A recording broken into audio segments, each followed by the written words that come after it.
Hello, habari, naitwa Neema, ni mama na mtoto mmoja na nafanya biashara full time. Hongera sana kwa kumtafuta kwa habari ya fursa.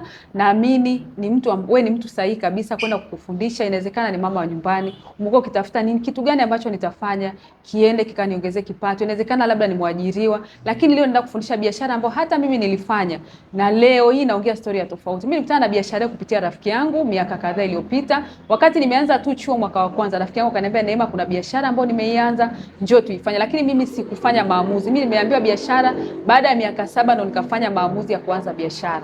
Lakini wakati baada ya hiyo miaka 7 ambayo nilipokuwa nakataa biashara, nilipita vitu vingi sana. Mimi ni mama ambaye nilisoma nikiwa naamini kwamba kusoma kwangu kutanisupport, nitapata kazi nzuri. Na kweli namshukuru Mungu nilifaulu vizuri sana. Lakini wakati niko chuo niliona jinsi ambavyo familia yetu mimi nimetoka kwenye familia ya kawaida sana. Kwa wakati niko chuo nilikuwa najaribu vitu tofauti tofauti, kuuza mitumba ili tu niweze kupata zile pesa za ziada. Lakini rafiki yangu alipokuwa akiniambia kuhusu biashara ambayo naifanya sasa hivi, kwa kweli sikufanya maamuzi ya kuanza biashara. Maisha yaliendelea. Wakati naingia mtaani ndo hapo nilipata kazi. Nilimaliza chuo baada ya mwaka mmoja tu, baada ya miezi kadhaa nilipata kazi. Kwa hiyo nilipopata ile kazi, niliona jinsi ambavyo wale watu waliokuwa kazini walikuwa wana struggle, bado mishahara ilikuwa haitoshi, walikuwa wanafanya kazi biashara nyingine nje ya ile kazi walikuwa wanaifanya. Lakini wakati niko kwenye ile kazi pia nilijaribu kufanya vitu vingi sana. Kitu ambacho nataka nikwambie, hakuna hata kimoja kilisimama, kwa sababu nilikuwa nafanya biashara, nauza nguo, nauza viatu, nauza vesti za wanaume, na vyote nilishia kukopesha na kupoteza mtaji mkubwa sana. Lakini kikubwa, niliolewa, nilipata mtoto. Lakini wakati niko kwenye ndoa, mkataba wa kazi ukawa umeisha, na wakati mkataba wa kazi umeisha, ndoa nayo ikawa imeharibika. Hapo ndo historia ilibadilika kabisa. Nikajikuta ni mama ambaye tayari na mtoto na na majukumu mengi sana ambayo ananiangalia mimi mwenyewe. Hapo ndo nilipoanza kuhangaika kichwa na nafanya nini. Nilijaribu kurudi kwenye biashara ambazo nilikuwa nimezijaribu, lakini hakuna hata moja iliyosimama, kwa sababu kwanza nilikuwa na stress, nilikuwa sina mtaji wa kunisupport. Lakini nilirudi nikakumbuka nina vyeti, ndo nilipoanza kutafuta kazi kwa mara ya pili. Nilipata kazi, nilikuwa niko mkoani, nikapata kazi Dar es Salaam. Na wakati nakuja Dar sikuwa na kushukia, nilishukia kwa rafiki yangu ambaye alikuwa ananiambia biashara. Baada zaidi ya miaka 7 nikawa nakataa. Na wakati nakuja Dar, imagine nilikuwa na mtoto mdogo sana, mtoto wa miezi 9, sikuweza kuja naye kwa sababu nilikuwa nimekuja kushukia kwa watu, sina makazi. Nilimwacha mtoto wa miezi 9 nyumbani, nikaja Dar es Salaam kutafuta maisha. Nataka nikwambia haikuwa rahisi. Na ndio pale nakwambia kwamba ugumu wa maisha ni kipimo cha akili. Nilimwacha mtoto nyumbani, nikaja nikaanza maisha mapya Dar es Salaam, nikaenda kwenye ile kazi, lakini kazi makubaliano yakawa ni tofauti na tulivyokubaliana. Nikaambiwa mshahara ni tofauti, eneo la kufanyia kazi ni tofauti. Ndio hapo nilipokutana na hii biashara kwa mara ya pili. Nikaalikwa kwenye mkutano, kwa sababu niliposhukia nilikuwa rafiki yangu anafanya hii biashara. Kwa hiyo nilienda kwenye mkutano, niliona watu wamependeza, niliona watu wanaongea stories za tofauti. Wakati huo nilikuwa nahitaji pesa kuliko kitu chochote, kwa sababu nilikuwa na mtoto, kumbuka nimemwacha nyumbani. Nilikuwa na uhitaji wa pesa, yani nilikuwa niko tayari hata kuambiwa chochote nitakachokiuza nitapata pesa. Ndio hapo nilifanya maamuzi ya kuanza biashara. Nataka nikwambie ni maamuzi ambayo sijawahi kujuta mpaka leo. Nimekuwa ni mama wa tofauti, historia yangu imebadilika kabisa. Nimeweza kusomesha mtoto wangu vizuri sana, mtoto wangu anasoma vizuri, lakini pia nimeweza kusupport familia yangu kwa 100%. Mimi wakati toka nakuwa, nilikuwa nimezaliwa kwenye familia ya kawaida kabisa. Niliona jinsi ambavyo wazazi wangu wana struggle kutusomesha. Kwa hiyo nilisema nikija kuwa mkubwa, wazazi wangu wataishi maisha mazuri sana. Nataka nikwambie ndoto yangu imetimia. Wazazi wangu ni wazazi ambao wana furaha sana, mtoto wangu anasoma vizuri, lakini kikubwa nimegusa maisha ya watu. Nataka nikwambie wewe ambao umenitafuta leo, haujanitafuta kwa bahati mbaya. Nitaenda kukufundisha nimetokea wapi, nimeanzia wapi, imekuwaje mpaka leo niko ni Neema ambaye ni tofauti kabisa. Historia ya maisha yangu imebadilika. Nimeweza kutengeneza kipato, nimeweza kusafiri dunia, nimeweza kuwa na watu ambao wana mtazamo chanya, lakini kikubwa naiona future yangu ikiwa tofauti kabisa. Inawezekana uko pale ni mama wa nyumbani, unajiuliza nifanye nini? Umeshajaribu biashara nyingi sana, lakini unaona kila ninachojaribu kinaishia njiani. Inawezekana labda nifanya biashara yako unayoifanya kila siku inakupa pesa tu ya kula, lakini kikubwa inawezekana nifanya kazi, lakini kazi unaona kabisa huu mshahara ambao naupata haunitoshi kila siku, lakini unajiuliza nifanye nini? Umeshajaribu kufungua biashara vya hapa na pale, lakini hakuna hata moja inayosimama. Kupitia biashara nimeona watu wa kawaida kabisa, wamama wa nyumbani wakiwa wanaongea stories za tofauti kabisa. Nimeona watu ambao ni waajiriwa wakiwa wanafanya biashara kubwa sana wakiwa kazini. Nimeona watu ambao wanafanya biashara wakiwa wanapata kipato kidogo sana, lakini leo hii wanaongea story ya tofauti. Niko hapa kwenda kukufundisha, hakikisha unafuatilia mpaka mwisho. uende ukajifunze Neema ni nani, anafanya biashara gani, na wewe ambao umenitafuta leo ni namna gani utaenda kwenda kujifunza kupitia hii biashara hatua kwa hatua, na namna gani maisha yako yataenda kubadilika kupitia hii biashara. Najua unajiuliza tunafanya biashara aina gani? Tunafanya biashara, na uzuri biashara ambayo tunafanya ilalenga kukupatia kipato cha kila siku, lakini pia kipato endelevu. Biashara yetu tutakuwa na wakiwa kipato cha kila siku. Kwa sababu gani? Maisha ya binadamu hayaangalii mwisho wa mwezi, hayaangalii mwisho wa wiki. Maisha yetu yanahitaji pesa ya kila siku. Utamka asubuhi, watoto watahitaji chai, watahitaji chakula cha mchana. Na ndio maana watu wengi ambao wanapata kipato cha mwisho wa mwezi, wengi kinakuwa kiwatoshi, lakini pia utakuwa na uhakika wa kipato endelevu.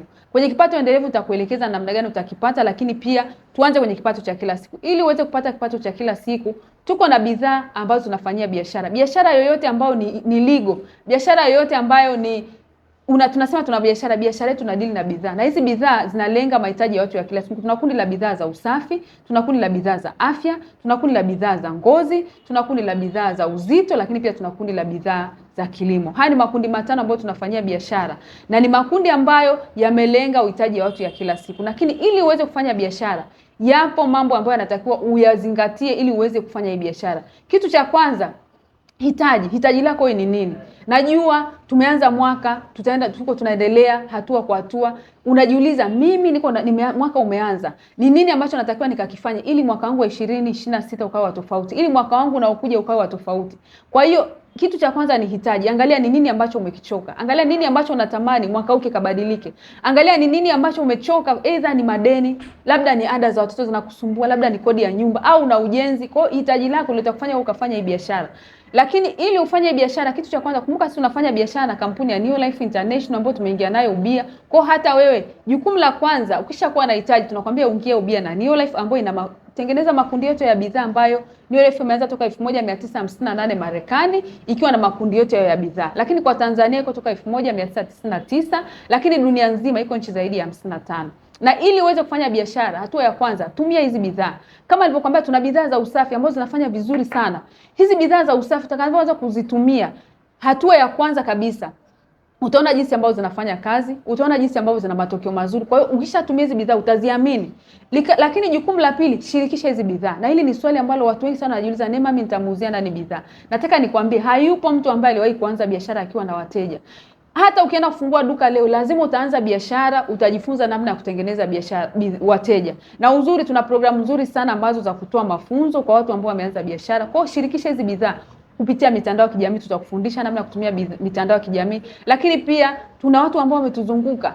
Tuna watu ambao tunakutana nao kila siku kwenye maisha yetu ya kawaida, either ni kwenye vikoba, ni kanisani, kwenye magari. Wale watu ni watu sahihi kabisa wa kwenda kufanya nao biashara. Na ndio maana nakwambia, hata nguo uliyoivaa, yule aliyetengeneza kujua kwamba hii nguo atatengeneza uje uivae, alitengeneza tu akijua kwamba kuna mtu ataipenda hii nguo. Na ndio maana kupitia hii biashara tutakufundisha namna ya kutengeneza wateja. Lakini jukumu la tatu, shirikisha fursa. Shirikisha fursa ili uweze kugusa maisha yao. Tunataka nikwambie, huko nje watu wana struggle kila siku. Watu wanafunga biashara kila siku. Watu wana stress, watu wana madeni. Shirikisha fursa, uweze kujua utagusa maisha ya nani. Watu kila siku wanajiuliza, nifanye nini ili nitoke kwenye hii hali ambayo napitia. Nataka nikwambie, mimi kupitia biashara ambayo naifanya, nimeona jinsi ambavyo watu wamebadilisha historia za maisha. Kwa shirikisha fursa, huwezi kujua ni maisha nani utayagusa. Lakini kitu cha nne, kuna mafunzo. Najua unajiuliza sana, nitafanyaje biashara? Mafunzo ni kitu kikubwa sana, kwa sababu utajifunza hatua kwa hatua namna gani mimi nitatumia hizi bidhaa, nitafundishaje watu hizi bidhaa, nitafundishaje watu biashara. Kwa hiyo tutakuwa tunakupa utaratibu wao kwenda kupata mafunzo jinsi ya kwenda kufanya biashara. Lakini nikimaliza hapa, nataka kuelekeza ni namna gani utaenda kutengeneza faida kupitia hii biashara. Kila mtu ambaye anaanza biashara anatamani kujua nitapataje faida. Biashara yote ambayo unafanya, kama nilivyokuambia awali, biashara yetu inakupa uhakika wa kipato cha kila siku, lakini pia kipato endelevu. Unataraji kupata hizi faida. Faida ya kwanza ni faida ya mauzo. Utakapokuwa umeuza hizi bidhaa, ukatengeneza, kwa mfano, mkutana na watu ambao wana changamoto za afya, mkutana na mtu ambaye ana changamoto ya ngozi, mkutana na mtu ambaye anahitaji bidhaa ya kilimo. Hizi bidhaa utakapokuwa unaziuza, utatengeneza ile faida ya kila siku. Na nataka nikwambie, kama mama, kama baba, kama dada, hakuna ile ambayo ni nzuri kama ile ya kupata ya kila siku, kwa sababu watu wengi sana wanaingia kwenye madeni, hasa wanawake, kwa sababu ya kukosa kipato cha kila siku. Na wengi wanaingia kwenye madeni kwa sababu unakuta kipato anachokipata hakiendani na mahitaji yake. Unakuta mtu anafanya kazi asubuhi mpaka jioni. Na nataka nikwambie, hakuna watu ambao wanateseka kama watu wanaojiita wajasiriamali, kwa sababu ni watu ambao wanafanya kazi nyingi sana lakini kipato hawakioni. Lakini kupitia hii biashara utajikuta kwamba nje ya ile faida ambayo unatengeneza kwenye biashara zako za kawaida za kila siku, utaongeza kipato cha ziada. Nataka nikwambie gharama za maisha zinapanda kila siku. Huwezi kusema utasurvive. Inawezekana biashara yako leo inakupa shilingi 10,000 na kesho inakupa 10,000, lakini mahitaji yako ni 30,000. Kwa hiyo imagine nje ya ile faida biashara yako unayoipata ukaongeza faida nyingine ya shilingi 20,000, mambo mangapi yataenda kubadilika? Kwa hiyo bidhaa ambazo nimekufundisha utaenda kupata kipato cha kila siku. Lakini pia faida ya pili tunasema ni bonus ya manunuzi. Bonus ya manunuzi unaipata kila mwisho wa mwezi. Hii bonus ya manunuzi unaipata kwa kununua bidhaa kwenye kampuni. Kila unachonunua kampuni inatengeneza faida. Ile faida ambayo kampuni imetengeneza atakugawia tena kila mwisho wa mwezi. Ataangalia kupitia biashara, labda Neema ameuza bidhaa za 500,000.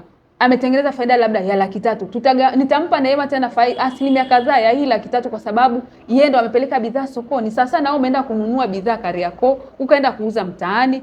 Mwisho wa siku ule mwenye Kariakoo akakupa tena pesa. Kwa hiyo biashara, nataka nikwambie hii faida ya kipato ya pili. Ni faida ambayo mimi inanifurahisha sana. Kwa sababu imagine mimi nanunua bidhaa naenda kuuza, lakini mwisho wa siku tena kampuni ananipa pesa. Lakini faida ya tatu nikienda kumalizia katika upande wa faida ni faida ya kipato endelevu. Nataka nikwambie wewe ambaye umenitafuta kupitia biashara, ni mama, ni dada, ni kaka.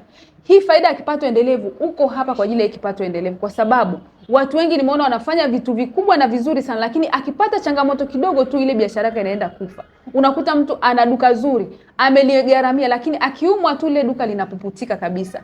Unakuta mtu ana biashara kubwa sana, amewekeza pesa nyingi, lakini akisafiri kidogo watu wanaiba kwenye ile biashara yake, au ikitokea dhoruba kidogo tu ile biashara inapuputika yote. Biashara yetu utatengeneza biashara ambayo itakupa kipato endelevu. Na hii kipato endelevu ni kwa kusaidia wengine waweze kufanya biashara. Utakaposaidia watu wengine waweze kufanya biashara kama vile ambavyo nimekufundisha biashara, saidia wengine. Nataka nikwambie watu wana changamoto, wanatamani kupata kipato cha ziada. Saidia watu. Kwa utaweza kusaidia watu, utajikuta kwamba kadri unavyozidi kusaidia watu utalipwa kitu kinaitwa leadership development bonus. Ni hela kidogo sana ambazo utalipwa kwa kuwasaidia watu, sio kwa kuleta watu. Kuna watu wanaamini kwamba hii biashara ukileta watu wengi ndio utapata pesa. Hapana, utalipwa kwa kuwasaidia watu. Lakini pia kupitia biashara hichi kipato endelevu, fikiria jinsi ambavyo pale ile kazi unayoifanya ili upate pesa ni lazima uamke asubuhi, uende uoge, ujue kabisa kama hii biashara yangu lazima, ili kama ni nguo unaiuza, lazima hiyo nguo process yote paka nguo iuzike ni wewe umeipitia. Ina maana siku ya upo nguo haiuziki, na ndio kitu ambacho kinapata watu wengi sasa hivi kwamba kama ni biashara ambayo anaifanya ni lazima yeye apply part ya 100%. Aingie dukani, ahakikishe sijui midoli imefutwa, afanye vitu, yani lazima awepo pale 100% ili biashara yake. Lakini biashara yetu tutakaweza kuifanya, utajikuta kwamba unajenga system kwamba itafika mahali uwepo ama usiwepo biashara inaendelea. Lakini kubwa kupitia biashara utapata uhuru wa muda, utapata uhuru wa kukaa na familia yako, utapata uhuru wa wewe kupanga mambo yako vizuri, kwa sababu watu wengi tumeona wanapata pesa lakini hawana uhuru wa muda. Tumeona ni watu ambao ni waajiriwa, wanafanya kazi nzuri sana lakini akistaafu anarudi kuanza zero. Kwamba ni mwajiriwa, hebu jiulize, ukistaafu maisha yako ya kustaafu umeshayapanga? Jiulize ni mfanya kazi, mfanya biashara. Jiulize siku ambayo sipo hii biashara yangu itaendelea? Na ndio maana nakwambia mimi niko hapa kufundisha upate kipato cha kila siku, lakini pia tutengeneze system ambayo itatupa kipato endelevu. Lakini mwisho kabisa ni mtaji. Na unaendaje kufanya biashara? Biashara yetu mtaji ni mdogo sana. Nataka nikwambie mtaji mkubwa kwenye hii biashara ni akili. Hata mimi wakati naambiwa biashara, nikaambiwa ule mtaji wakati niko chuo niliona ni mtaji mkubwa sana. Lakini wakati namaliza chuo na kuja kukutana na fursa mara ya pili, naambiwa tena mtaji. Na nataka nikwambie ule mtaji ulikuwa ni mkubwa zaidi kwa sababu nilikuwa niko kwenye situation ambayo ni ngumu zaidi. Lakini mtaji wa hii biashara yetu, imagine hata ufiki 500,000. Ni mtaji ambao ni mdogo sana. Lakini kikubwa, nenda kajiulize, hivi mimi hapa nilipo nimeridhika? Nisipofanya maamuzi leo, je, nini kitabadilika? Kitu kikubwa unahitaji mambo matatu. Kitu cha kwanza ni mtaji. Mtaji ni mdogo sana. Lakini kitu cha pili ni utayari. Utayari ndio unakumbuka watu wengi sana ambao unafundisha biashara, lakini kikubwa bado kuna ile hali ya kusita, nitaweza kweli? Itawezekana kweli? Nataka nikwambie utayari wako ndio kila siku. Tofauti ya mtu mmoja na mtu mwingine ni kitu kinaitwa maamuzi. Tofauti ya mtu A na mtu B ni kitu ambacho kinaitwa utayari. Inawezekana wewe una changamoto nyingi sana za kipato, lakini hauko tayari kutoka hapo ulipo. Na utayari hatusemi kwamba tu mimi niko tayari kutoka hapa. Je, uko tayari kwenye process ya kutoka hapo ulipo? Na ndio maana unakuta kuna mtu ambaye ana changamoto, ana maisha ni magumu lakini bado anaamka saa 4. Lakini kikubwa, kitu kingine kikubwa ni ndoto au uhitaji. Ndoto yako wewe ni nini? Hebu jiulize, kuna watu ambao akipata 10,000 anaridhika. Jiulize, watoto wangu, je, hawa watoto wangu shule wanaosoma naridhika? Wazazi wangu maisha wanaoishi naridhika? Kama hautajiuliza hayo maswali, nataka nikwambie still utaona hii biashara huwezi kufanya. Nimeona watu wengi sana wakiwa na changamoto nyingi sana na hawajafanya maamuzi ya kuanza biashara, sio kwa sababu hawana mtaji. Na kitu ambacho nataka kukuambia, kutokuwa na mtaji sio sababu ya kutokuanza biashara.